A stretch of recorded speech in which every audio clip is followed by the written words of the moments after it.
Ahoy mga manay. Nandito na po ang maestrong Bicolanong Kalikotero. Sir Manny po at your service. Good morning. So, ang topic natin ngayon ay tungkol sa relay. So, meron ako ditong relay na 8-pin relay. So, ang relay na to, ang coil niya is rated na 220 volts. So, kung makikita nyo, meron siyang 220 volts. So, ibig sabihin, mag-function ang relay na to pag dinirekta natin sa 220. Tsaka siya mag-on. So, meron tayo ditong 8-pin relay.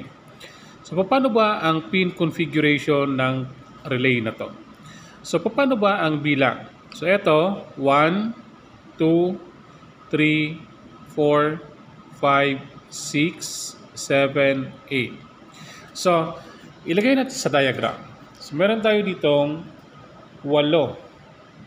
2, 3, 4, 5, 6, 7, 8. Ito ang ating 1, 2, 3, 4, 5, 6, 7, 8. So, ito ang pin niya. So, unahin natin dito sa 7, 8. 7, 8. Ang 7, 8, siya ang coil. Ibig sabihin, dito nakakabit ang ating 7 and 8. Then, 5 and 6, siya ang ating common. So, etong 5 and 6, ito ang common. Ibig sabihin, dito papasok yung ilalagay natin na 220 para dito sa kabilang side. Then, sunod, we have 1, 2. Ang 1, 2 naman, siya ang normally close. Then 3, 4, siya ang normally open. So dito, kung makikita natin, ito ang common niya. So ito ang contact niya sa loob. Etong 1, 2, nakadikit yung contact na wala pang supply, ibig sabihin, yan ang normally close. Then 3, 4, ito ang normally open. So pag may supply na, yung normally close, mag-open siya, ang mag-normally close na ngayon is ang normally open. So dito, meron tayong holder ng 8 pins relay. So bali ganito ang lagay niya. So paano naman dito makikita natin ang mga pins? So dito, for example, ito yung case natin. 1, 2, 3, 4, 5, 6, 7, 8. Susundan lang natin to. So, etong side na to, ito ang ating 7 and 8. Ibig sabihin, 7, 8, siya ang coil. Ito naman, etong side na to, ito ang 5, ito ang 6. So, 5, 6 natin is common. Ito ang ating common. Then, ito ay ang ating 3 and 4. So, 3 and 4 natin, ito, 3 and 4 natin is normally open. So, ito naman ang ating 1 and 2. So, ito, ang 1 and 2, ibig sabihin, ito ang normally close. So, ulitin natin. Ito ang 7, 8. Ito ang ating coil. Ito naman ang 5 and 6. 5, 6. 5, 6 natin is common. Then, ito sa kabila, ito ang ating 3 and 4. Ito ang ating normally open.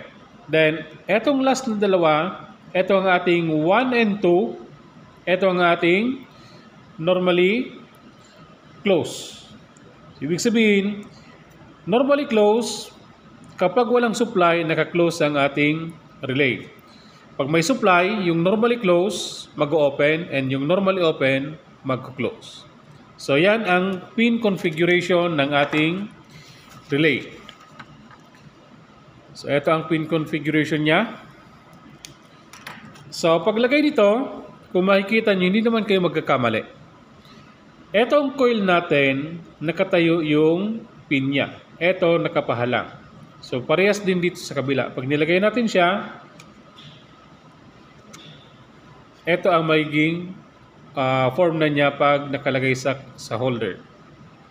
Okay? Ito ang ating circuit diagram ng ating relay. Ano ba ang mga kailangan natin sa pagkabit? Una, meron tayong circuit breaker. So, circuit breaker, ito ang single phase circuit breaker, the neutral and live. Then, syempre, kailangan natin ng bulb 1. So, 2 bulbs ang gagamitin natin. And meron tayong bulb 2. Then, sunod, kailangan natin ng normally closed push button. So, ang label ng normally closed push button is 1, 2.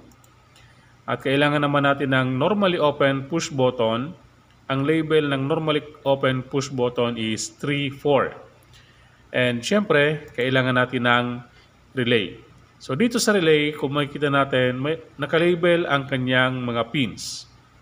So, ang gamit natin dito ay 8-pin relay. So, nandyan yung mga label. 1, 2, 3, 4, 5, 6, 7, 8. So, mamaya, pagkatapos nitong connection, i-explain ko yung connection pins ng ating relay. So, paano ba magkabit? So, ito ang ating circuit diagram. So, una, kakabit muna natin lahat ng common. So, yung neutral natin, ikakabit natin sa number 7 at papunta doon sa isang terminal ng ating bulb 1. So, meron tayong common. Yung bulb 2 mamaya natin yan ikakabit. Then, sunod, kunin natin yung line papunta sa number 1 ng ating normally closed push button. Then, yung number 2 papunta sa number 3 ng normally open push button. And yung number 4 papunta sa number 8 ng ating relay. Then, kukuha tayo ng line papunta doon sa number 6 ng ating relay. Then, yung number 4 ng relay papunta doon sa kabilang terminal ng ating bulb. So, meron tayong connection. So, etong connection na to, iilaw na ang ating bulb. Kaya lang, pag pinush nyo ang normally open push button, hindi siya maglalak. Pag release nyo ng push button, mawawala ang ilaw. So, kailangan natin ng interlock. So, dito sa ating relay, mayroon tayong dalawang normally open and dalawang normally closed. So, yung ginamit natin sa bulb ay 6 and 4 na normally open. So, kukunin natin yung 3 and 5 para sa interlock. So, kukonect natin yung 5 sa number 3 ng normally open push button and yung number 3, kukonect natin sa number 4 ng ating push button. So, ibig sabihin, mayroon na tayong interlock. Pag push ng normally open push button, yung 5-3 normally open, magko-close siya. Then, pag-release, dire-diretso ng ilaw ng bulb. Then, connect natin yung number 2. Kunin muna natin yung common, papunta sa terminal 1 ng ating bulb 2. And, yung live, kung ilagay natin sa number 2, papunta sa kabilang terminal ng ating bulb 2. So, ang mangyayari sa circuit na to, once na in-on natin ng breaker, iilaw agad ang ating bulb 2. Kasi nakalagay siya sa 6 sa normally closed. Pag push natin ng normally open or ng on, mamamatay ang bulb 2, iilaw ang bulb 1. So ito ang simple diagram ng ating relay. So ano ba ang pin out ng ating relay? So, ang 7-8 natin, siya ang coil. So, siya ang 220 volts. Ang ang supply. So, 7-8 natin ang coil. Then, 6-4 ay ang ating normally open. 5-3 ay normally open. So, yun yung dalawang normally open ng ating relay. Then, 6-2 ang normally closed. Then, 5-1 ang normally closed sa kabilang side. Kung makikita natin, yung 6 and 5, nauulit po yan. So, ibig sabihin, yung 5 and 6, siya po ang ating common. common pupunta sa normally open, and common pupunta sa normally close. So ito po ang simple circuit diagram ng ating relay.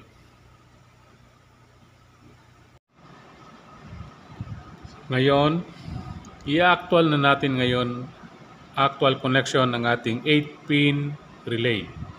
So meron tayong ditong mock-up, meron tayong breaker, meron tayong dalawang ilaw, and may mga push button. So, eto ang ating 8-pin relay. Ilagay natin dito sa rail. So, i-actual na natin connection. So, lalagyan natin ng connection, gagamitin natin ng relay and push button para lang umilaw ang ating ilaw. So, bale, ang mangyari, eto ang ating on, eto ang ating off. So, dalawang push button ang gagamitin natin. On, off. So, eto ang ating relay. I-connect natin ng ating relay base sa ating data kanina. So, 7-8 siya ang coil, 5-6 siya ang common, 3-4 siya ang normally open, and 1-2 siya ang normally close. So, ito ang susundan natin dito sa relay sa pag-connect. Okay. So, una, ito ang neutral, ito ang neutral, ito ang line. So, galing to sa main supply. So, kukunin muna natin ang neutral.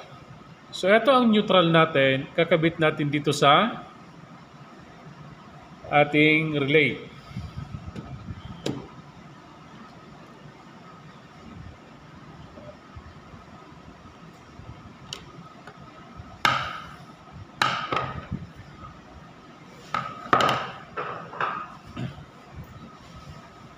So, kabit natin sa kabila. Ito ang ating neutral.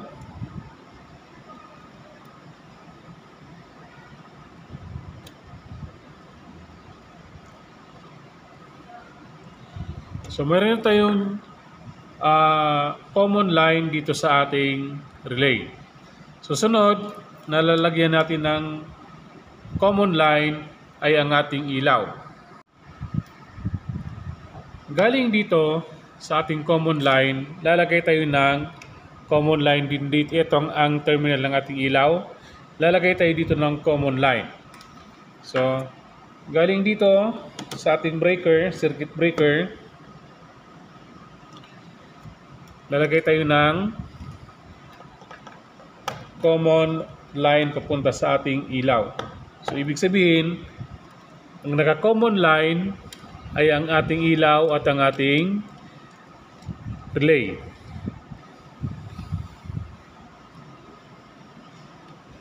Okay. So, ito ang ating common line sa ating ilaw.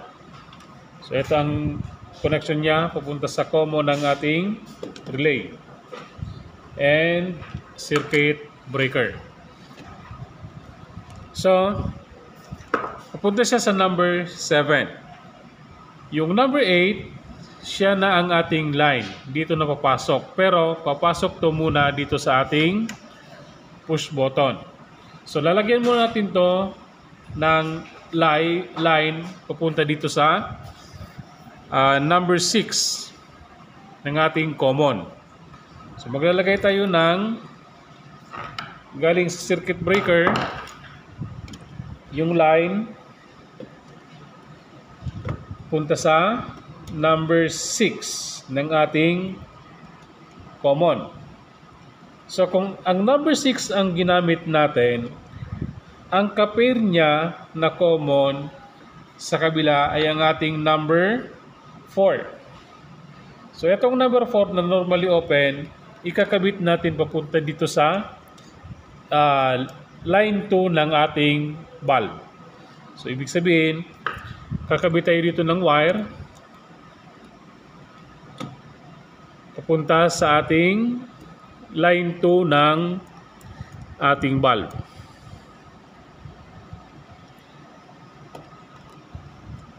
So, organize natin para malinis tingnan. So, meron na tayong line para pumasok ang line natin dito sa ating relay sa number 6 at lalabas siya doon sa number 4 na normally open papunta doon sa line ng ating bulb. So next, kakabit natin yung control. So ikakabit na natin tong push button natin para mag-on and off. So dito na tayo sa ating push button. Ito ang switch on natin. Ito ang switch off.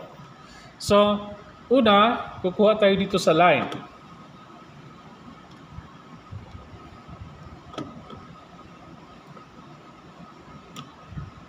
At etong line, ipapasok natin dito sa loob ng ating box. So, ito yung wire.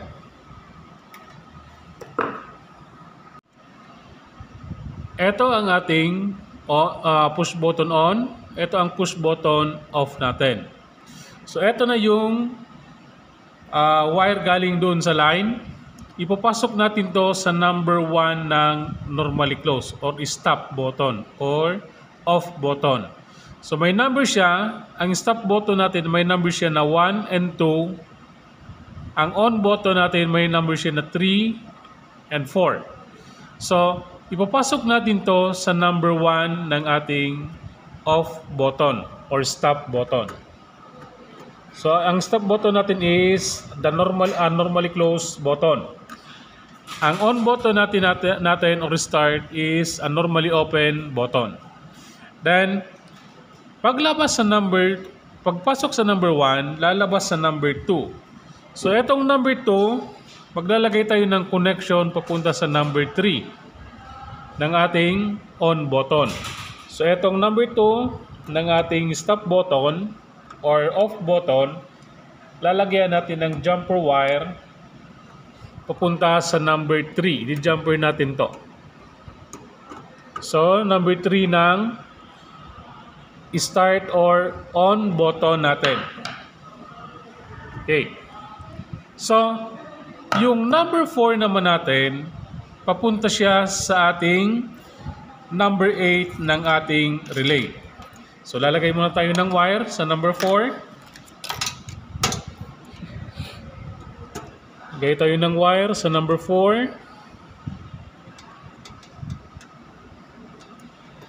At ilalabas natin dito sa ating box papunta doon sa number 8 ng ating relay. So mayroon na tayo sa number 4. So ito ang number 8 ng ating relay.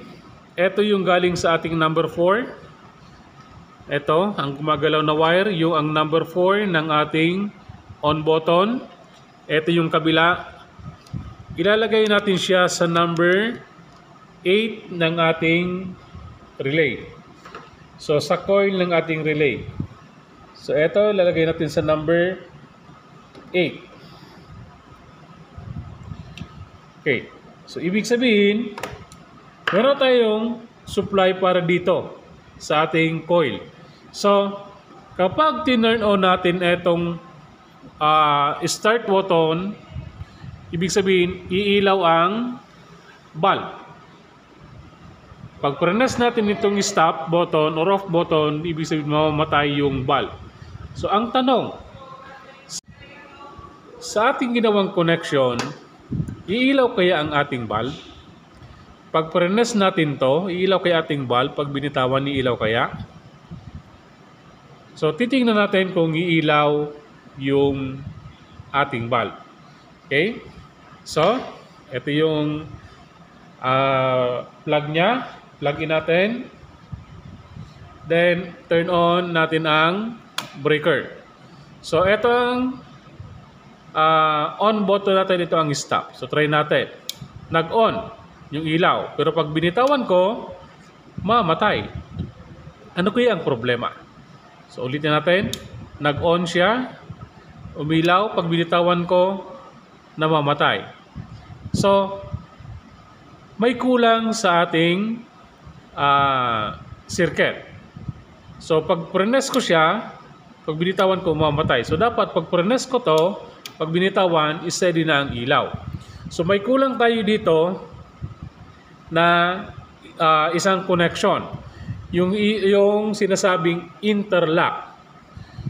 So kailangan natin ma-interlock ang ating push button para lang pag push ng ating start button or on button, ma-maintain ang pagiging on ng ating relay para mag-on ng ating ilaw. Para pag press ng stop, tsaka lang mamamatay dapat yung ating relay. So dito, sa ginawa natin, pag press ng start, pag release, mamamatay. So walang interlock ang ating relay. So lalagyan natin siya ng interlock. So off natin, then unplug. Paano ba ang paglagay ng interlock? So kanina, sa ating diagram, ang normally open natin at normally close ay dalawa.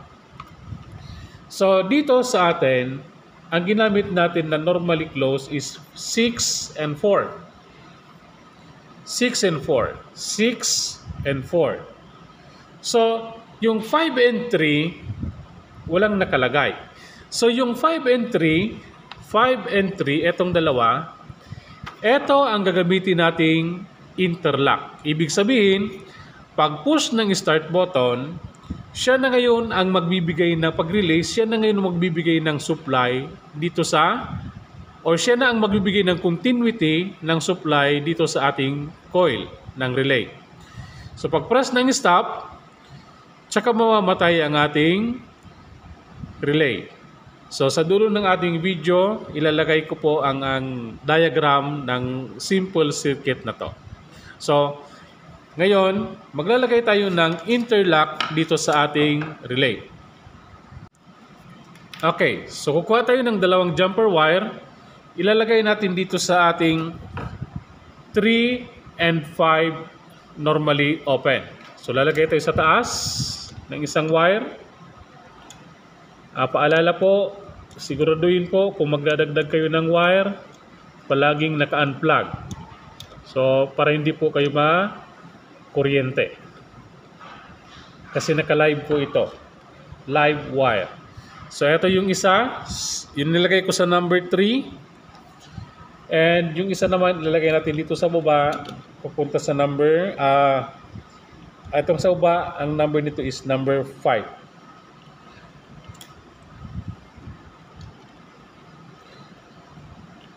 So, etong dalawang wire na to, sa 5 and 3 ng ating normally off, ng ating relay, ilalagay natin dito sa 3 and 4 ng ating start button para magkaroon lang siya ng interlock. So, ibig sabihin, etong dalawang wire na to, ipapasok natin dito, ilalagay natin dito sa 3 and 4. Okay? So, lagay natin.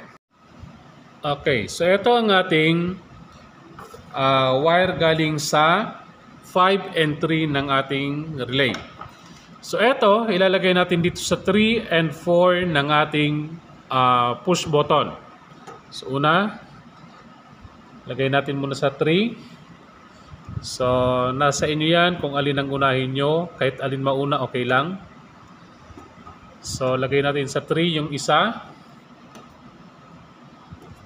And yung isa, ilagay natin sa number 4. So kanina, wala tayong interlock. Kaya pag press ng ating start button or on button, namamatay ang ating ilaw. So ngayon, itatry natin. Okay, so nakalagay na tayo ng interlock sa ating push button. Ginamit natin na interlock yung 3 and 5 normally open ng ating 8-pin relay. So nandito siya nakalagay sa ating start or on button. So dapat mamaya pag press ko nito, pag release, steady na ang ilaw. Kanina pag press ko nito, iilaw siya, pag release namamatay kasi wala siyang interlock. So ngayon naglagay na tayo ng interlock. So try natin. So unplug in ko, then on ko ang relay. So press ko ang on button. So dapat iilaw siya. Pag release ko dapat steady ng ilaw. Umilaw, pag release steady na siya. Kasi eto na ang nagbibigay ng continuity sa kanya. Ang 3 and 5. Pag press ko ng stop, dapat mamamatay ang ilaw. Okay, so namatay ang ating ilaw. Then, press start. Release. Steady na ang ating ilaw. Then, stop.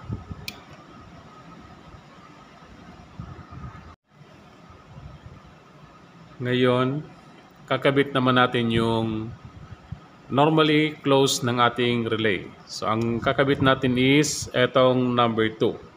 So, common natin is 6. Kanina sa normally open, ang kapartner ng 4 is 6. So, normally open 6 and 4. Ngayon, kakabit natin yung normally closed 6 and 2. So, ito ang 2 natin. So, pailawin natin itong bulb na to sa normally close. Ibig sabihin, pag plug in natin, pag on ng breaker, dapat iilaw na to. Pag push ng on, mamamatay to, iilaw dapat to. Pag push ng stop, mamamatay to, iilaw siya. So, tingnan natin kung magawa natin. Okay. So, kakabit natin itong ilaw na to. First, kunin natin yung common ng ilaw na to. Ito ang common niya.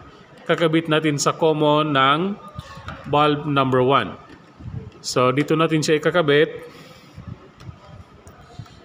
Tatap lang natin siya dito sa common ng bulb number 1.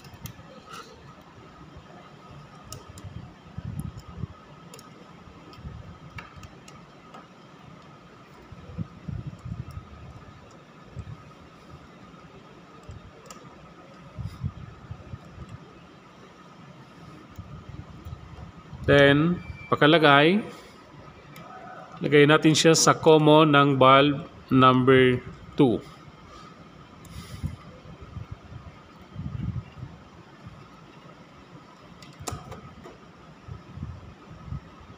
So, ang common niya, ang common ng bulb, relay, bulb 1, bulb 2, and relay ay isa. So, ibig sabihin, isa lang ang common na gagamitin natin. Next, kabit natin yung line ng bulb number 2. So, itong line ng bulb number 2, ikakabit natin dun sa number 2 ng ating relay. So, ang number 2 ng ating relay is normally closed. So, kakabit natin dito. Alisin muna natin itong number 4 para maikabit natin sa number 2. So, ito ang number 2 natin. Then, lagay natin yung terminal.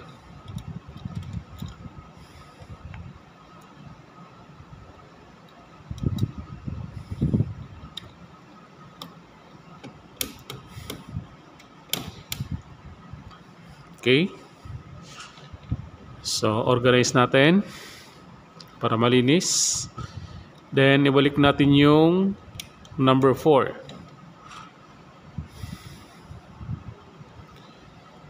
So, sa connection natin, itong bulb number 1 natin nakakonect sa number 4, the normally open. Ang bulb number 2 natin nakakonect sa number 2, the normally close.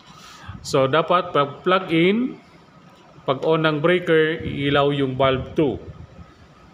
Pag press ng on, dapat mamamatay ang bulb 2, iilaw ang bulb 1. Pag press ng stop, mamamatay ang bulb 1, iilaw ang bulb 2. Okay. So, plug in natin. Then, turn on breaker.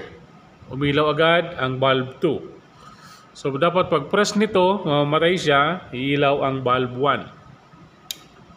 Okay? Umilaw ang bulb 1, namatay ang bulb 2. Press natin yung off, mamamatay dapat to, iilaw ang bulb 2.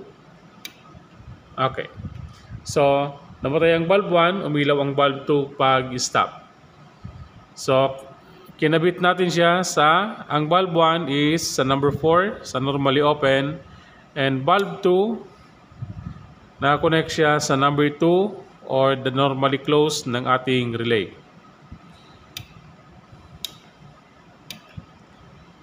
So, eto, manual. So, manual siya. Dapat ipipress mo siya bago magpalit ang ilaw. So, kailangan mong i-press ang button bago magpalit ng ilaw. From bulb 1 to bulb 2. So is on, mamatay ang bulb 1, mag-on ang bulb 2. Pag off, mamatay ang bulb 1, mag-on ang bulb 2. So yan ang ating simple connection para sa ating relay.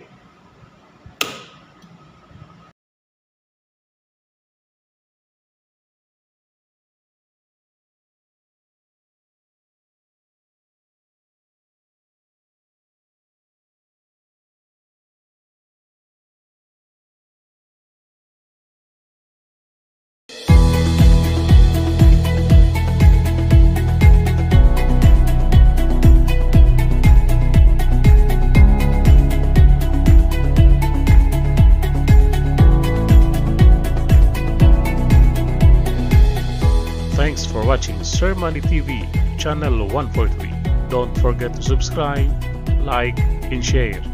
Thank you.